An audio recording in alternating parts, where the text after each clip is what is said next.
Hey everyone, welcome back to my channel. In today's video, I'm gonna show you guys a little bit of Quito and give you some updates on Quito and Ecuador in 2025. So right now I am in the Centro Histórico of Quito and right in front of San Francisco Church.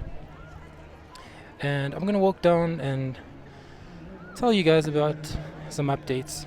So the main update for Ecuador and Quito, but mainly Ecuador, is there are recent elections that just finished and finalized, and the new president for the next 4 years is Daniel Noboa, who is a conservative president. He was actually a president for about a year and a half before they went on and did new elections. So what does it mean for Ecuador? This new candidate, as I mentioned, is a conservative candidate, or the new president is conservative, and he has quite a strong relationship with the US. A lot of people don't actually know is that Daniel Noboa's godfather is actually Kennedy Jr., who is the new health minister of the US. So there's definitely a strong connection there.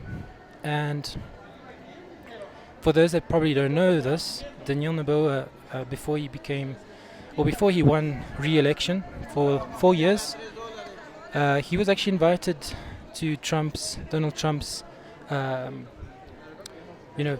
Donald Trump became president, he only invited a few countries from Latin America, and Daniel Noboa was actually one of the people he invited. So that's another indicator that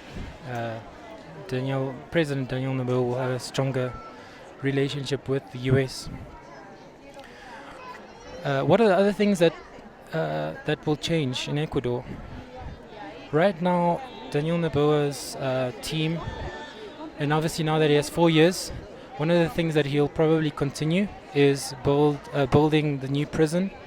They're currently building a really big prison in St. Helena, on the coastal side of Ecuador, and it'll be a high maximum security prison, similar to Sescot in San Salvador.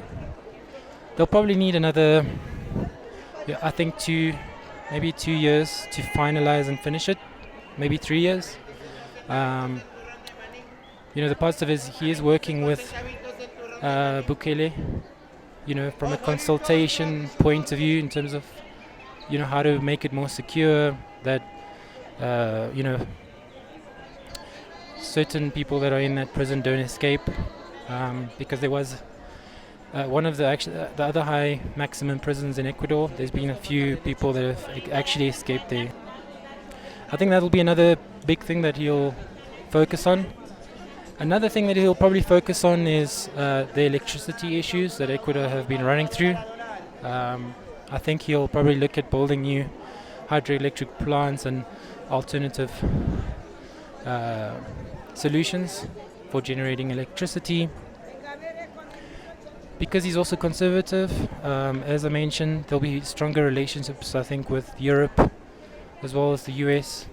There's also discussions around bringing back the US military bases that used to be in Ecuador.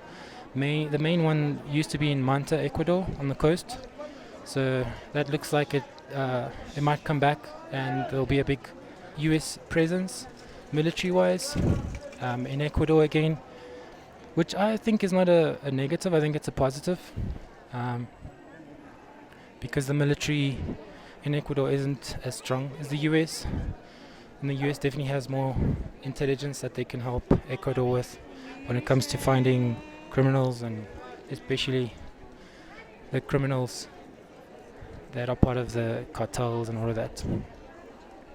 I think another big positive is that President Noboa will probably work closely with the US to catch criminals in the cartels.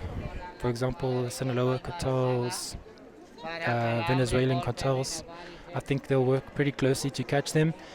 and likely, before that big prison gets finished, I think that they'll probably do something similar to what Bukele did in San Salvador, where, in the space of a month or two, they'll close certain parts of Ecuador and send the military out and just arrest, do mass arrests.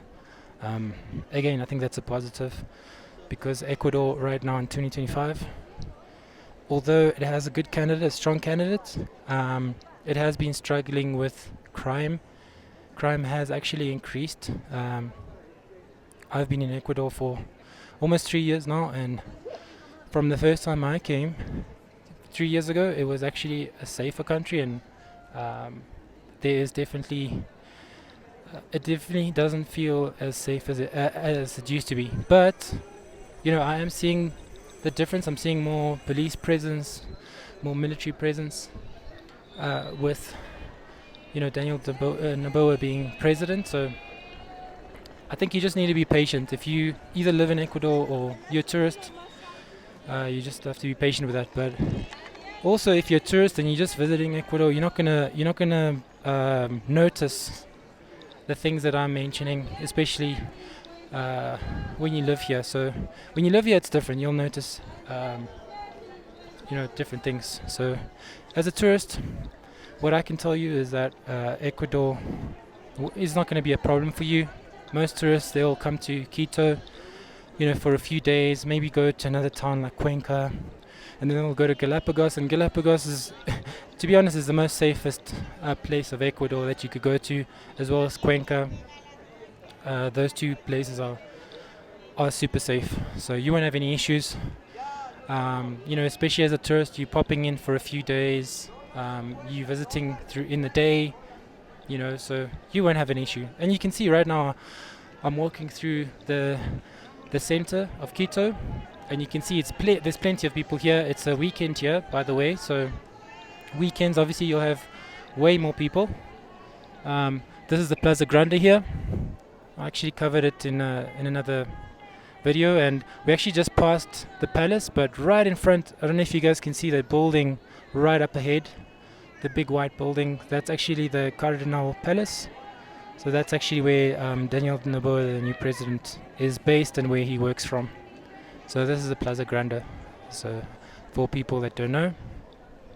But yeah, as I mentioned, if you're just popping through as a tourist and going to specific places like Galapagos or Cuenca, you won't have an issue here, because you're just popping through for a little bit in Quito, visiting the main sites like the cathedral that you can see up ahead. So you won't experience any major issues. My recommendations, if you are coming here as a tourist, is avoid walking outside at night, and that's for any part of Quito. Or if you're in other more dangerous cities like Guayaquil, please avoid walking outside at night, because it's not safe for you as a tourist, because you stand out. You stand out as a thumb, in front of everyone, like these tourists that you see in front of us. So definitely don't recommend doing that. Rather walk outside, visiting sites in the day, mornings to afternoons, and not the evenings.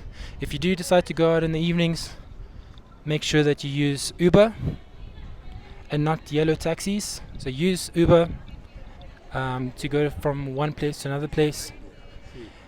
And if you go to places that are indoors like malls and all of that, there's no issues. There won't be any issues for you. Those are generally safe and pretty secure. So that's the main update I can give you guys in Ecuador.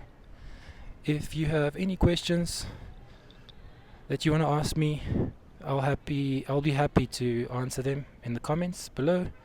So definitely ask me.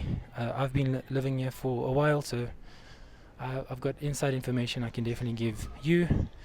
If you're looking for more insider guides or travel guides, definitely head to my website, Trundless.com. I have a lot of guides on Ecuador, guides on different areas you can visit in Ecuador, like the Amazon, the Galapagos, different cities, like Cuenca, you know, 1 day guides, 1 week guides. I have pretty much all of it there. I've also got a guide on safety, you know, updated safety, what you need to know about, you know, carrying cash or where to find ATMs. I have pretty much all of that information on my website, so definitely have a look. And hope you liked this video. If you did, give it a like, subscribe, and don't forget to send me a comment if you have any questions, and I'll be happy to answer them.